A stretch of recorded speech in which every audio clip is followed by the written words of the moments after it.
I'll enter the patient's room and I'll perform hand hygiene and I'll introduce myself. So I'll say, hello, I'm Jessica. I'm a student nurse at Bevel State Community College and I'm here to give you your 3 shots this morning. And I'll tell them what they are. It's 2 different insulins, a Rocephin shot and a TB skin test. And I'll ask if they have any allergies. So then I would do my 3rd medication check. So I'll check for, this is the Rocephin. So the right patient, which is Jonah Doe, and the right drug is Rocephin. The dose is 500 milligrams. The right time is 0900. The right route is intramuscular, and the expiration date is 02/20/29. And then I'll check both of the insulins. So insulin NPH 10 units sub-Q at 0800 to Jonah Doe, and the expiration date for the NPH is 02/20/29. And then the regular insulin is, it goes to Jonah Doe, and it's regular insulin 5 units sub-Q at 0800, and the expiration date for it is 02/20/28. And then the TB skin test is tuberculin 0.1 milliliters intradermally, and it's at 0900. And the patient is Jonah Doe, and the expiration date is 01 December of 2020. So then, to prepare my medicines, I'll don gloves. And if I need to, I'll perform hand hygiene again. Get it on. And I'll do the TB skin test first. So I'll check for the right syringe, and it's this one. And I'll first get an alcohol prep to clean the top of the vial.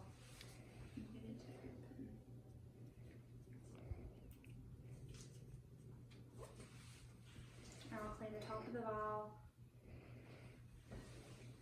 and throw it away, and then I'll get another one, and I'll do, if it's on the inner forearm, you'll do start at the center and work your way out 2 inches away to push the bacteria away from the injection site. And then I will draw up my medicine. So he needs to receive 0.1 milliliters of the tuberculin. So I'll pull back 0.1 milliliters of air. I will inject it in and pull it back. And when doing a TB skin test, you need to have the bevel of the needle, the whole of it, pointing up. And I'll inject this at a 5 to 15 degree angle. And I'll do it right underneath the skin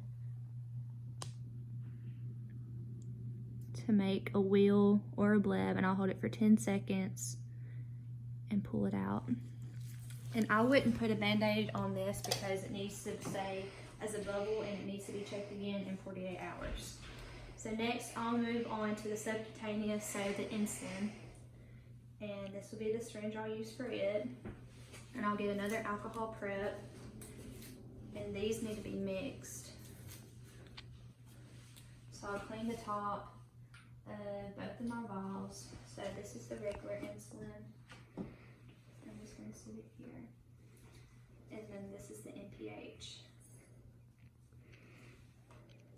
And I'll go ahead and I'll get a new alcohol prep pad, and I'll start in the center and work my way 2 inches out to clean the area.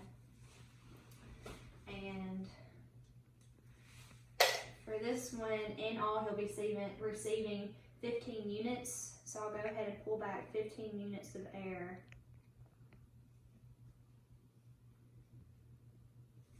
And I'll inject into the cloudy first, and if I need to, I'll roll it in my hands to mix it and not shake it. So for this, he's supposed to receive 10 units of this. I'll inject 10 units of air into the cloudy, pull it out, inject 5 units or 5 milliliters of air into the clear, and I'll draw back 5,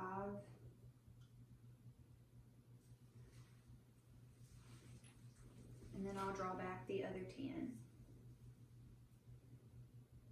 And then all that'll give me my 15 that he was ordered.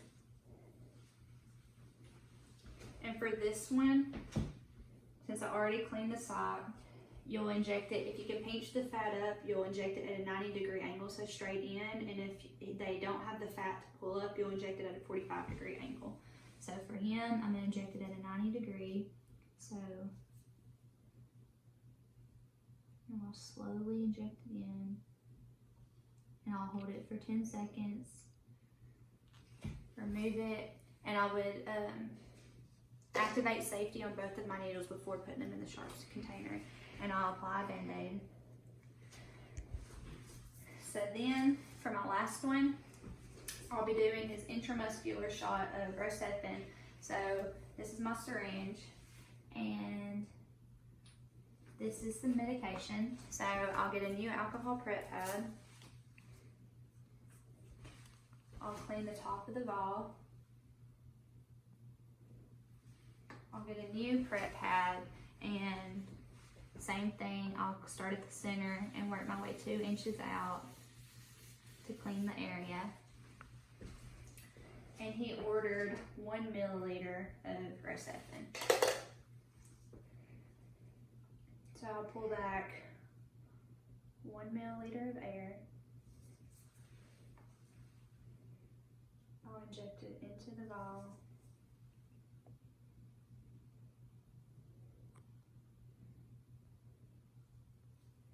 I'll pull it back.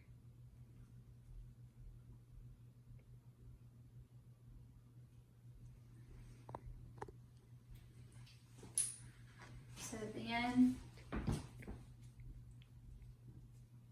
I will change the needle out before doing the injection. So I'll change the needle out, and for this one, you'll do the Z-Track method. So you'll pull the skin tight wherever you're doing it at, and for this case it'll be in the ventrogluteal area, and you'll inject it at a 90-degree angle. So it'll go straight in.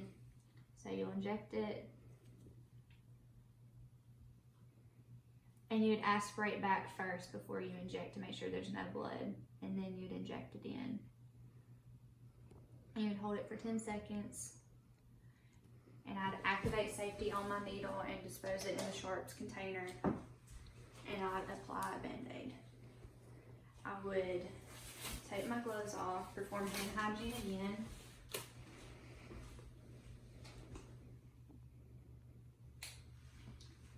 And now I'm going to read my documentation for whenever I leave. So when I do my documentation, I would say NPH insulin at 0800, 10 units sub-Q in the abdomen. I assessed the blood glucose beforehand, no adverse effects observed. Provided patient education regarding potential adverse effects, and then I sign it, Jessica Wilson, student nurse. And then for regular insulin, 0800, 5 units sub-Q in the abdomen, assess blood glucose levels beforehand, no adverse effects, patient was provided education regarding potential adverse effects, and I'd sign it, Jessica Wilson, student nurse again. For the Rocephin, I'd say Rocephin 0900, 500 milligrams, intramuscular BID, no adverse effects observed. Provided patient education regarding potential adverse effects, signed Jessica Wilson, student nurse. And then TB skin test 0900, Mantux, tuberculin 0.1 milliliters intradermally, 1 dose. Provided patient education on adverse effects, and the patient returns in 48 hours to read the results. Signed Jessica Wilson, student nurse. And I'm finished.